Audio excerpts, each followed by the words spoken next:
Traditionally, the president takes positive actions and authenticates those actions through his signature.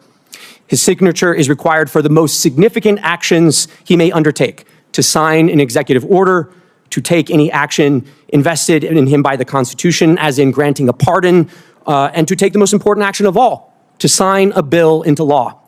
In all these cases, the president's signature is itself the protection of democratic principle. When the president signs, he communicates his assent and endorsement of the action he takes. By using the Autopen, anyone can sign documents as the president himself. Now, to be clear, I'm not here today to suggest that the Autopen is bad. It's just technology. I'm here today because of questions concerning President Biden's capacity and whether the Autopen was used to usurp presidential power or to conceal the president's decline. In the United States, the power of the presidency rests with one person alone, elected by the people and bound by the Constitution. Every major decision, whether it's signing a law, issuing a pardon, or directing national policy, requires the president's direct approval, authenticated by his signature. But now, serious allegations have emerged, suggesting that during President Biden's time in office, the White House increasingly relied on a mechanical Autopen, a device that replicates his signature to authorize key executive actions. Senator Corbin, Senator Schmidt, members of the committee, thank you for the opportunity to testify this morning about how the cover-up of President Biden's mental decline endangered America's national security and undermined the Constitution. The U.S. Constitution vests executive power in a single person, the president. At the founding, the president exercised the executive power through only a small group of trusted advisors and personnel. In fact, President Washington had a 4-member cabinet. Today, the president directs a Leviathan executive branch with 15 cabinet departments and at least 4 million full-time executive branch employees. The executive branch proliferation has a single source of democratic legitimacy: that by order of the U.S. Constitution's Article 2, the president is both elected by the American people and vested with the executive power, all of it. Traditionally, the president takes positive actions and authenticates those actions through his signature. His signature is required for the most significant actions he may undertake: to sign an executive order, to take any action invested in him by the Constitution, as in granting a pardon, and to take the most important action of all, to sign a bill into law. In all these cases, the president's signature is itself the protection of democratic principle. When the president signs, he communicates his assent and endorsement of the action he takes. The Autopen is a device that signs the president's signature to a document.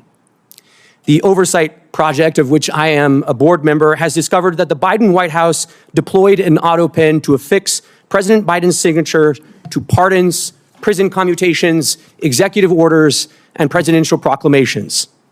The Oversight Project's research has found that the Biden White House first deployed the Autopen to affix President Biden's signature to a proclamation on day 5 of his administration, and that there were at least 3 different Autopen signatures in use throughout President Biden's tenure in the White House. In June 2022, the Biden White House began deploying the Autopen to sign clemency warrants and executive orders.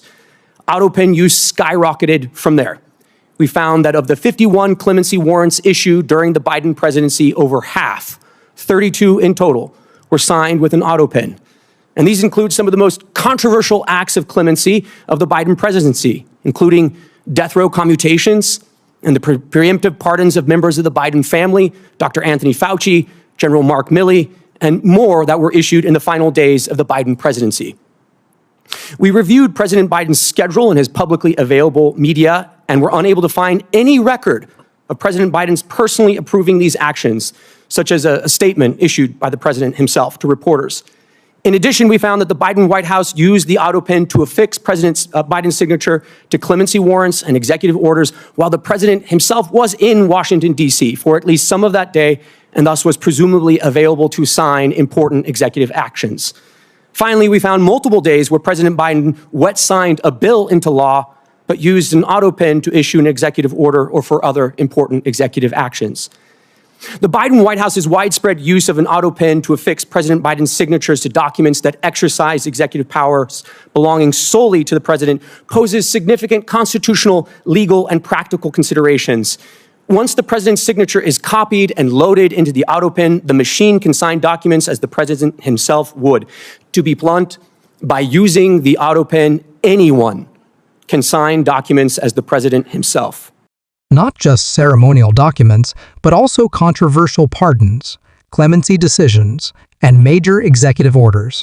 Why does this matter? Because it raises a troubling question. Was this done to hide President Biden's declining mental capacity from the American public? And if so, were constitutional procedures like the 25th Amendment ignored in the process? This isn't just about a machine. It's about the integrity of the presidency, the rule of law, and the American people's right to know who is truly in charge. Now, to be clear, I'm not here today to suggest that the Autopen is bad. It's just technology. I'm here today because of questions concerning President Biden's capacity and whether the Autopen was used to usurp presidential power or to conceal the president's decline. As the sitting president's mental acuity declined, potentially to the point of incapacitation, his administration's expansion of the powers of the presidency raises more questions than answers.